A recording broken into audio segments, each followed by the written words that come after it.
Hutan Kalimantan ibarat nafas tertua hutan tropis, sebuah dunia hijau yang begitu lebat dan telah berdiri hampir tanpa perubahan selama lebih dari 1 abad. Dengan usia mencapai sekitar 130 hingga 140 juta tahun, hutan Kalimantan jauh lebih tua dibandingkan hutan Amazon yang diperkirakan berusia sekitar 55 juta tahun. Itulah mengapa jika hutan disebut sebagai paru-paru dunia, maka hutan Kalimantan adalah jantung purba yang menjadi saksi dari perubahan beragam zaman. Dengan luas mencapai puluhan juta hektar yang membentang melintasi 3 negara, yaitu Indonesia, Malaysia, dan Brunei Darussalam, hutan ini adalah epicentrum keanekaragaman hayati. Di dalamnya hidup sekitar 15.000 jenis tumbuhan dengan lebih dari 6.000 diantaranya tidak ditemukan di tempat lain di dunia. Hutan ini juga menjadi surga bagi 222 spesies mamalia dengan 44 diantaranya adalah endemik, 420 jenis burung di mana 37 diantaranya juga endemik, ditambah ratusan spesies reptil, amfibi, dan ikan yang menghuni sungai-sungai berwarna tehnya yang gelap.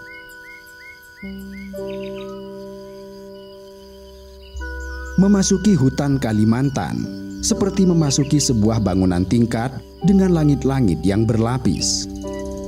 Struktur vertikal ini adalah hasil dari persaingan abadi untuk mendapatkan cahaya matahari.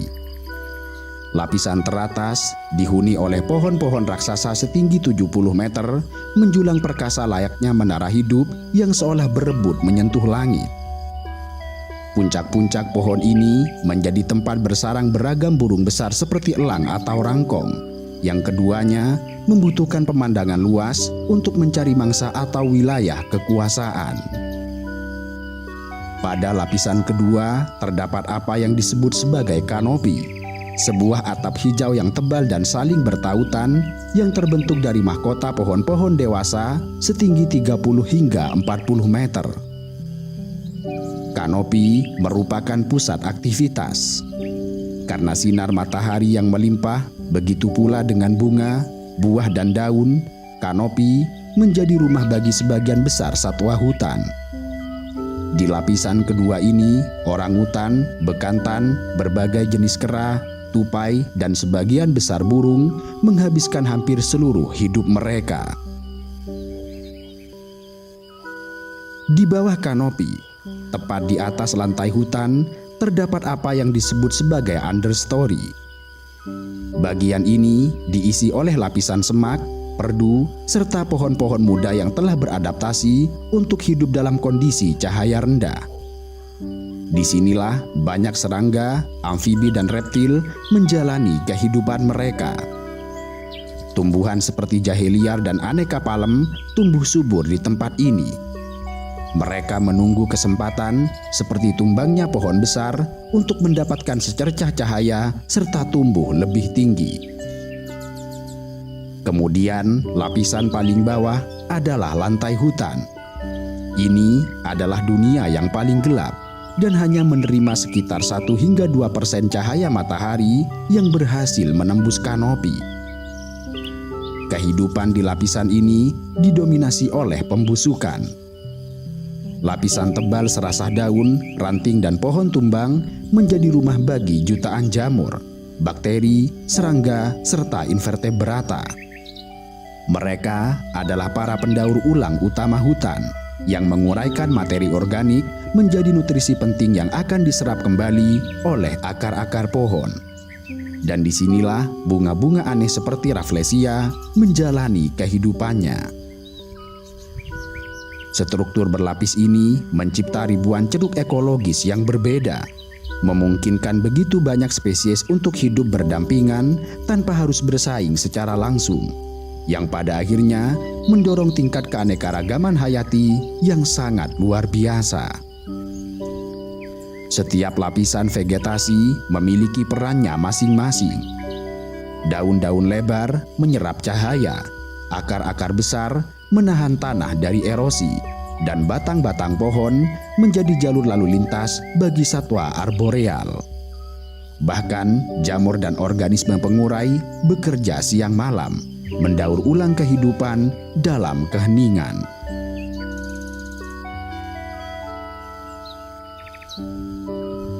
Di antara semua penghuni hutan Kalimantan, tidak ada yang lebih ikonik daripada orangutan, kera terbesar di Asia dan satu-satunya yang hidup di luar Afrika.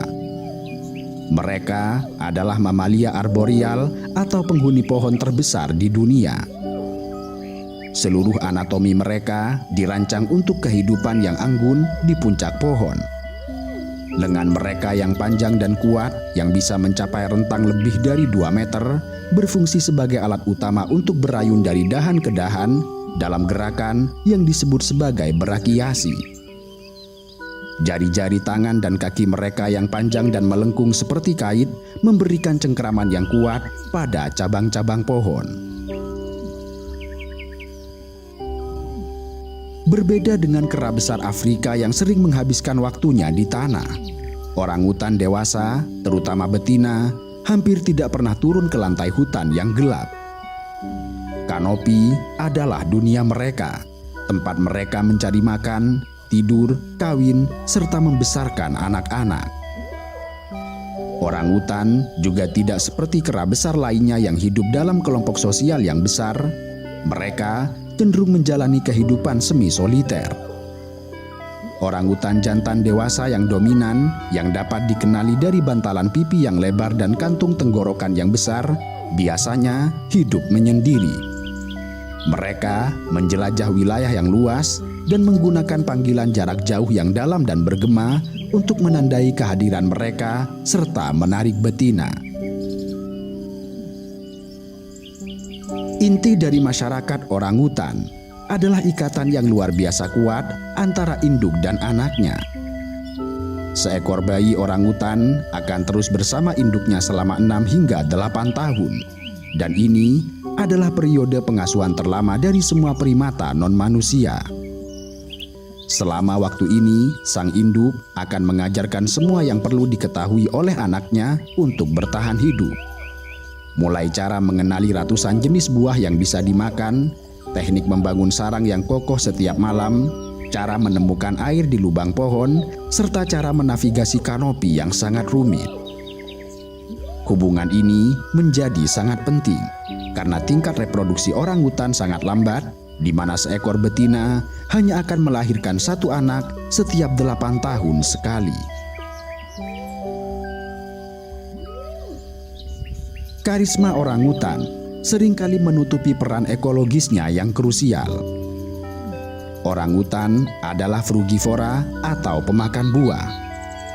Makanan favorit mereka termasuk buah-buahan liar seperti durian, rambutan, leci, dan aneka jenis buah ara. Dengan menjelajah area yang luas untuk mencari buah, mereka memainkan peran vital sebagai penyebar benih. Ketika seekor orangutan memakan buah, biji-biji kecil akan tertelan utuh dan melewati sistem pencernaannya tanpa rusak. Orangutan kemudian akan bergerak jauh dari pohon induk sebelum mengeluarkan biji tersebut bersama dengan kotorannya. Paket kotoran ini tidak hanya menempatkan biji di lokasi baru yang jauh dari persaingan dengan pohon induk, tetapi juga memberinya pupuk alami untuk memulai pertumbuhan. Dengan menyebarkan biji dari ratusan jenis pohon buah, orangutan secara aktif membantu meregenerasi dan menjaga kesehatan serta keragaman genetik hutan. Tanpa mereka, banyak spesies pohon akan kesulitan untuk berkembang biak secara efektif. Dan oleh karena itu, melindungi orangutan berarti melindungi seluruh ekosistem hutan itu sendiri. Mereka bukanlah sekedar penghuni, sebab mereka adalah para penjaga atau tukang kebun hutan. Jika orangutan adalah raja kanopi hutan pedalaman, Maka ada satu primata lain yang mengklaim tahtanya di ekosistem yang berbeda namun sama pentingnya, yaitu hutan mangrove serta hutan rawa di sepanjang tepian sungai. Mereka adalah bekantan, monyet dengan penampilan yang paling eksentrik dan nyaris sulit terlupakan. Ciri yang paling menonjol dari bekantan adalah hidungnya. Bekantan jantan dewasa memiliki hidung besar, menjuntai dan berdaging yang bisa mencapai panjang lebih dari 10 cm dan terkadang bahkan tergantung hingga melewati mulut mereka. Hidung ini berfungsi sebagai ruang resonasi yang dapat memperkuat panggilannya untuk menarik betina atau bahkan untuk mengintimidasi jantan saingan. Sebaliknya, hidung betina jauh lebih kecil dan mancung. Dan konon, karena hidung besar serta perut buncitnya, masyarakat lokal di masa kolonial menjulukinya sebagai monyet Belanda, merujuk pada para pedagang dan pejabat Belanda yang dianggap memiliki postur tubuh serupa. Perut bekantan yang buncit juga bukan sekedar hiasan. Bekantan memiliki sistem pencernaan yang sangat terspesialisasi, mirip dengan sapi. Perut mereka yang besar dan bersekat-sekat berisi bakteri simbiosis yang membantu mereka mencerna makanan utama mereka, yaitu daun-daunan, terutama dari pohon mangrove dan rambai, serta buah-buahan yang belum matang. Bakteri ini mampu menetralisir racun yang terkandung dalam banyak jenis daun, yang kemudian memungkinkan bekantan untuk bertahan hidup dari sumber makanan yang tidak bisa dimakan oleh primata lain. Bekantan adalah spesialis sejati. Mereka sangat bergantung pada habitat hutan bakau, hutan rawa gambut, dan hutan di sepanjang aliran sungai. Kehidupan mereka terikat erat dengan siklus air pasang dan surut. Mereka menghabiskan sebagian besar waktunya di pohon-pohon di dekat air yang memberikan mereka sumber makanan melimpah serta perlindungan dari predator darat. Bekantan juga perenang yang ulung, salah satu yang terbaik di antara semua primata. Kaki bekantan memiliki selaput parsial di antara jari-jarinya yang membantu mereka untuk mendayung. Kemampuan ini sangat penting untuk menyeberangi sungai saat mencari makanan atau melarikan diri dari bahaya. Hutan Kalimantan tidak hanya dihuni oleh para primata yang karismatik. Di atas kanopi dan di dalam bayang-bayang lantai hutan, ada penguasa lain yang memegang peranan penting dalam menjaga keseimbangan ekosistem. Mereka adalah rangkong gading yang dijuluki sebagai petani hutan. Julukan ini diberikan karena mereka memiliki peran yang sangat vital dalam penyebaran biji. Mereka adalah pemakan buah, terutama buah ara, yang merupakan sumber makanan kunci di hutan tropis. Rangkong memiliki daya jelajah yang sangat luas, mampu terbang puluhan kilometer dalam sehari. Suara kepakan sayap mereka terdengar seperti lokomotif uap yang mendekat, yang kemudian diikuti rangkaian pekikan keras yang tiba-tiba berakhir dengan suara seperti tawa histeris atau maniak.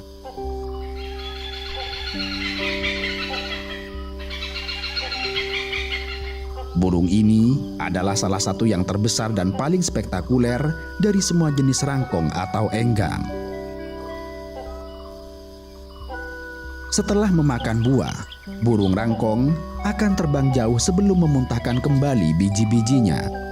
Kemampuan ini membantu mereka menjadi agen penyebar benih jarak jauh yang sangat efektif, membantu menjaga keragaman genetik pohon di seluruh area hutan, dan meregenerasi area yang terdegradasi. Tanpa burung rangkong, banyak pohon ara dan pohon buah besar lainnya akan gagal bereproduksi secara efisien. Keistimewaan rangkong gading terletak pada balung di atas paruhnya. Tidak seperti rangkong lain yang balungnya berongga dan ringan, balung rangkong gading lebih padat dan terbuat dari keratin, mirip dengan gading gajah sehingga sering disebut sebagai gading merah. Balung ini digunakan oleh para jantan dalam pertarungan udara yang dramatis, di mana mereka akan saling menanduk di udara. Salah satu aspek paling menakjubkan dari kehidupan rangkong gading adalah siklus perkembangbiakannya. Pasangan rangkong gading bersifat monogami dan setia. Saat tiba waktunya bertelur, betina akan mencari lubang di pohon besar. Kemudian, dengan bantuan sang jantan, ia akan menutup pintu masuk lubang itu menggunakan campuran lumpur, kotoran dan sisa buah, menyisakan hanya celah sempit. Di dalam penjara aman ini, sang betina akan mengerami telurnya dan merawat anaknya. Sementara ia mengalami proses rontok bulu total sehingga tidak bisa terbang. Itulah mengapa selama berbulan-bulan, ia dan anaknya sepenuhnya bergantung pada sang jantan, yang dengan setia akan membawakan makanan ke lubang tersebut setiap hari. Kisah ini adalah simbol utama dari ketergantungan serta kerjasama dalam dunia satwa.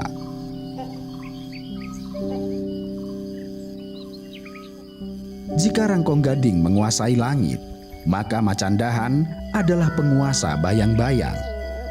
Kucing liar yang sangat luar biasa ini merupakan salah satu predator paling misterius dan sulit dipahami di dunia.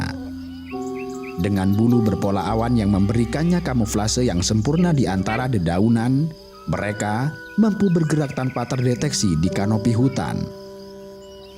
Mereka adalah pemanjat pohon terbaik di antara semua jenis kucing. Pergelangan kakinya yang sangat fleksibel dan dapat berputar ke belakang memungkinkan mereka untuk mencengkram dahan saat turun dari pohon dengan kepala lebih dulu. Ekornya yang sangat panjang memberikan keseimbangan yang luar biasa saat bergerak di dahan sempit. Namun, senjatanya yang paling mengerikan adalah gigi taringnya.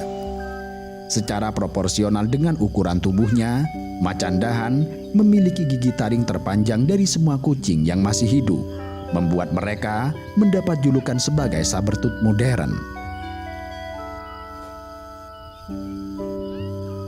Sebagai predator puncak di kanopi, macan dahan memainkan peran penting dalam mengendalikan populasi mangsanya.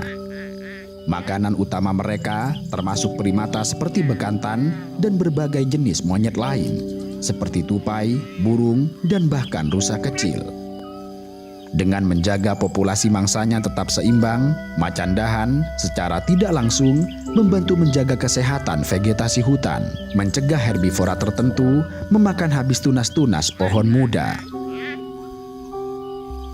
Kehadiran macan dahan membentuk perilaku mangsanya. Kelompok bekantan misalnya memilih pohon tidur di atas air bukan hanya untuk menghindari predator darat, tetapi juga sebagai strategi untuk mendeteksi atau lolos dari serangan macan dahan dari atas. Macan dahan adalah semacam kekuatan pendorong kewaspadaan serta ketangkasan primata arboreal. Namun, sifatnya yang sangat pemalu, nokturnal dan hidup di habitat yang lebat membuat mereka sulit untuk dipelajari. Banyak aspek kehidupan mereka, termasuk perilaku reproduksi dan sosialnya di alam liar, masih menjadi misteri. Ekosistem hutan Kalimantan tidak hanya dibentuk oleh hewan yang menyebar biji atau memburu mangsa, tetapi juga oleh kekuatan fisik yang membentuk lanskap dan kekuatan pasif yang menjadi fondasi kehidupan itu sendiri. Salah satu entitas yang mewakili kekuatan ini adalah sang raksasa lembut bernama gajah Kalimantan.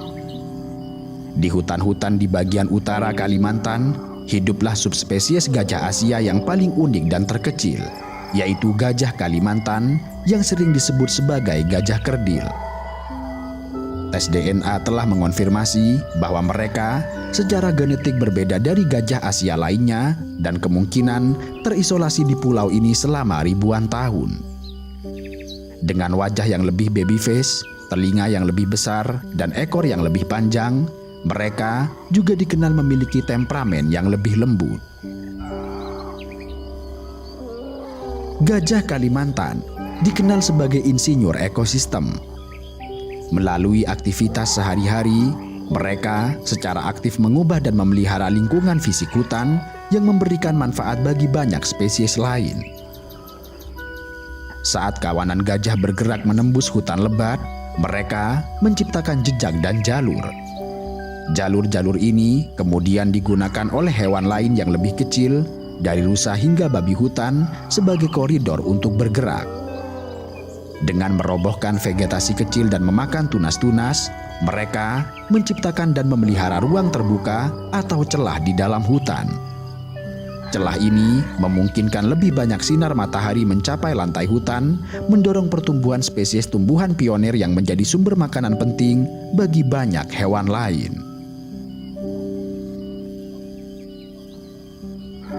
Seperti orangutan, gajah Kalimantan adalah penyebar benih yang sangat penting, terutama untuk tanaman dengan biji yang sangat besar yang tidak bisa ditelan oleh hewan yang lebih kecil.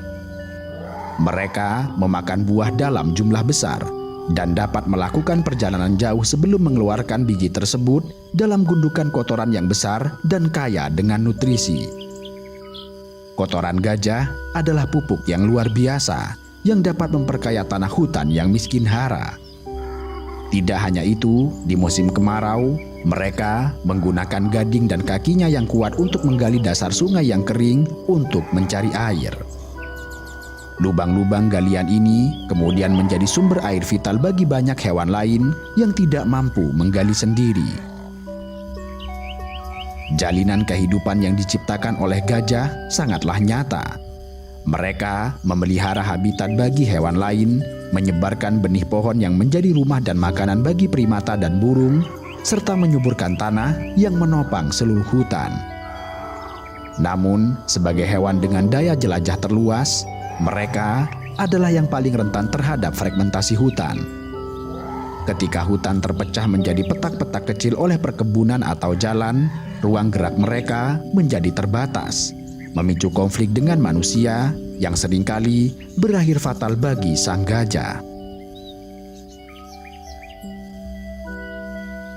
Selain kehidupan para hewan, lantai hutan Kalimantan juga menyajikan kehidupan flora yang memukau. Di bawah naungan para raksasa seperti ulin dan keriuhan hidup di kanopi, lantai hutan yang temaram menyimpan permatanya tersendiri. Ini adalah dunia keindahan yang aneh, misterius, dan sangat terspesialisasi. Satu di antara permatanya yang paling terkenal adalah bunga parasit raksasa yang legendaris bernama Rafflesia. Bunga Rafflesia seringkali disebut sebagai bunga tunggal terbesar di dunia. Spesies yang ditemukan di Kalimantan bahkan bisa mencapai diameter lebih dari 1 meter. Kendati demikian, keajaiban Rafflesia bukan hanya terletak pada ukurannya, tetapi pada biologinya yang sangat aneh. Bunga Rafflesia adalah holoparasit, yakni jenis tumbuhan parasit yang sepenuhnya bergantung pada inang untuk mendapatkan nutrisi dan tidak dapat berfotosintesis sendiri. Mereka tidak memiliki klorofil atau memiliki klorofil yang sangat sedikit sehingga tidak dapat membuat makanan sendiri melalui fotosintesis. Mereka juga tidak memiliki bagian tumbuhan yang kita kenal. Tidak ada daun, tidak ada batang, dan tidak ada akar sejati. Seluruh hidup mereka dihabiskan sebagai jaringan filamen halus yang tumbuh di dalam tubuh tumbuhan inangnya, sejenis liana atau sulur anggur dari genus Tetrastigma. Selama berbulan-bulan atau bahkan bertahun-tahun, Rafflesia hidup tidak terlihat, menyerap semua nutrisi dan air dari inangnya. Satu-satunya saat Rafflesia menunjukkan dirinya ke dunia adalah ketika mereka telah siap untuk berkembang biak. Sebuah kuncup besar seperti kubis akan muncul dari kulit inang dan perlahan-lahan membengkak selama berbulan-bulan sebelum akhirnya mekar, di mana kemudian bunga yang mekar itu hanya bertahan selama beberapa hari.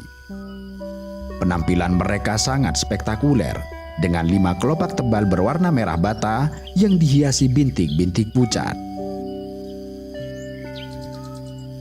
Untuk menarik para penyerbuk, Rafflesia menggunakan strategi penipuan yang brilian. Mereka mengeluarkan aroma yang sangat mirip daging busuk atau bangkai yang membusuk. Aroma ini sangat menarik bagi lalat bangkai yang merupakan penyerbuk utamanya. Lalat yang tertipu akan hinggap di bunga, mengira itu adalah sumber makanan atau tempat untuk bertelur. Kemudian, saat lalat bergerak di dalam bunga, serbuk sari akan menempel di punggungnya. Jika lalat yang sama kemudian mengunjungi bunga Rafflesia dari jenis kelamin yang berlawanan, maka penyerbukan akan terjadi. Dengan demikian, kehidupan Rafflesia adalah contoh ekstrim dari spesialisasi dan ketergantungan. Dan mereka juga bergantung pada hewan kecil seperti tupai untuk memakan buahnya dan penyebaran bijinya yang sangat kecil, dengan harapan biji itu akan mendarat di liana tetrasigma yang cocok. Seluruh siklus hidup mereka adalah serangkaian kebetulan yang luar biasa, dan mereka sangat rentan terhadap gangguan sekecil apapun di habitatnya.